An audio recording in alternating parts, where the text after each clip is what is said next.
নমস্কার বন্ধুরা, কেমন আছো সবাই? আমি জয়ন্তী। আজ আমি বানাবো পাকা আমের মিষ্টি দই বা ভাপা দই।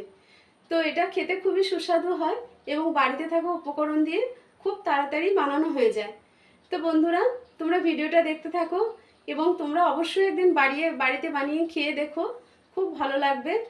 আর ভিডিওটা যদি ভালো লেগে থাকে তাহলে অবশ্যই তোমরা লাইক, শেয়ার, কমেন্ট করে দিও। তো বন্ধুরা, এই মিষ্টি দই বানানোর জন্য আমাদের লাগবে কনডেন্স মিল্ক, যেটা বাজার থেকে কিনে এনেও ব্যবহার করা যেতে পারে, কিন্তু আমি এটা বাড়িতেই বানিয়ে নিচ্ছি।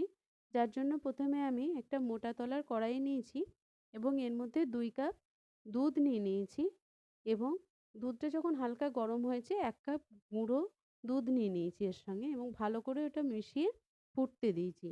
যখন এটা ফুটে যাবে তখন আমি ফুটে কিছুটা দুধটা কমে গেছে, তখন 1/2 কাপ চিনি আমি এর সাথে মিশিয়েছি। কারণ সবই মিষ্টি জিনিস, আমও মিষ্টি, দইটাও এমন কিছু টক নয়। এটা দইটা আমি আজকে ঘরেই বানিয়েছি। 3 ঘন্টার মধ্যে দইটা বসেছে। এটা মাইক্রো ওভেনটা একটু প্রিহিট করে নিয়ে আমি দইটা বসিয়েছিলাম কুসুম গরম দুধে, দইয়ের সাজা দিয়ে বসিয়েছি। দেখো বন্ধুরা, কত সুন্দর দইটা বসে গেছে, একদম থকথকে হয়েছে। তো মেজারিং কাপের 1 কাপ মতো দই নিলাম আমি এবং দইটা জল ঝরাবার জন্যে আমি রেখে দিলাম। ওদিকে দুধ আমার অনেকটাই ফুটে গেছে এবং কমেও গেছে দুধটা অনেকটা। এরপর দুধটা কন্টিনিউ নাড়াতে থাকবো। হয়ে গেছে বন্ধুরা দুধটা। আমি অফ করে দেব এবং এটা ঠান্ডা হবার জন্য রেখে দেব। এই যে বন্ধুরা, 1-1.5 ঘন্টা পর দইটা আমার ভালো করে জল ঝরে গেছে। 1.5 ঘন্টা মতো জল ঝরানোর জন্য ছিল। আর এদিকে কনডেন্স মিল্কটাও আমার ঠান্ডা হয়ে গেছে এবং ঘন হয়ে গেছে। ঠান্ডাই লাগবে, কারণ এটা মিক্সিতে দেবো, না হলে গরম দিলে অনেক সময় ঢাকনাটা উড়ে চলে যায় এবং ছিটকে যায়। এবার আমি আমগুলোকে টুকরো করে নেব। দুটো হিমসাগর আম নিয়েছি আমি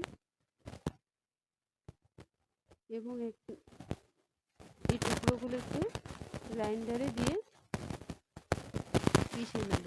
এর সঙ্গে যোগ করব ওই কনডেন্স মিল্কটা, ঠান্ডা হয়ে থাকা কনডেন্স মিল্কটা এবং জল ঝরানো টক দইটা।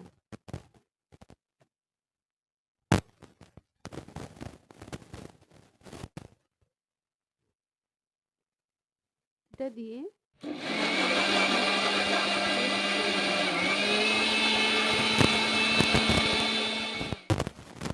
হয়ে গেছে বন্ধুরা।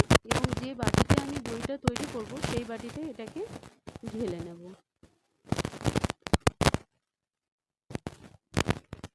এরপরে একটু ট্যাপ করে নেব যাতে কোনো বাবলস না থাকে।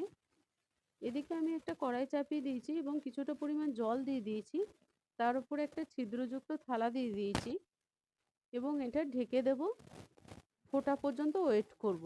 জলটা ফুটে গেলে তারপর এখানে আমি দইটা দেব। আর এদিকে দইটাতে আমি কিছুটা অ্যালুমিনিয়াম ফয়েল নিয়ে ভালো করে এটাকে আমি এয়ার টাইট করে দেওয়ার চেষ্টা করব, যার জন্য আমি একটা গার্ডার এঁটে দিচ্ছি।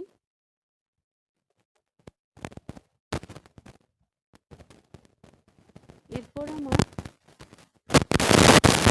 জল ফুটে গেছে বন্ধুরা এবং আমি দইটা এতে দিয়ে দেবো এবং 10 মিনিটের জন্য কুক হতে দেবো।